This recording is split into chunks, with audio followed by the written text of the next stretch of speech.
What if the reason people stop respecting you isn't because you're weak, but because you're too kind? Have you ever noticed that the more available you become, the less people seem to value your time? The more you forgive, the more they repeat the same behavior. The more you sacrifice for others, the less they appreciate your efforts. It feels unfair, doesn't it? Most of us grow up believing that kindness always earns respect. But psychology and philosophy tell a more uncomfortable truth. Kindness without limits can slowly become an invitation for people to take you for granted. And the most painful part is that it usually happens so gradually, you don't even notice it until your peace is already gone. Human beings naturally value what feels rare. When something is always available, the brain slowly begins treating it as ordinary. This is why your constant kindness, instant replies, endless favors, and inability to say no can unintentionally lower your value in other people's minds. It's not because kindness is wrong.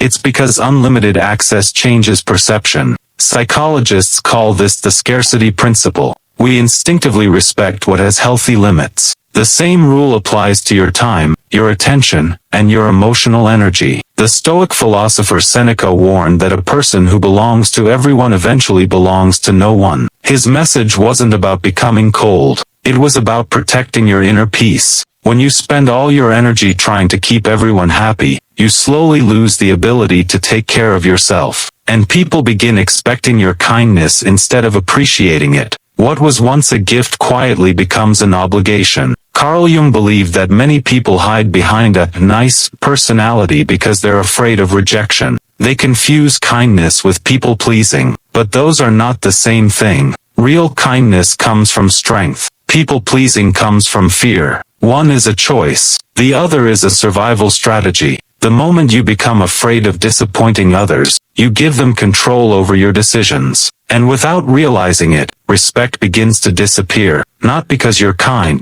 but because you've stopped respecting your own boundaries. So here's a challenge. The next time someone asks for your time, your attention, or another favor, don't answer immediately. Pause for a moment and ask yourself one simple question. Am I saying yes because I truly want to, or because I'm afraid of saying no? That single question can reveal patterns that have been controlling your life for years. Remember this, the strongest people are not those who stop being kind. They're the ones who know when kindness should end and self-respect should begin. Because the world doesn't respect you for sacrificing yourself. It respects you for knowing your value. And the day you stop trying to be liked by everyone, is often the day people begin respecting you the most. If this message made you think, comment, "Respect begins with me," and subscribe to The Human Code, where psychology, philosophy, and self-mastery reveal the hidden patterns shaping your life.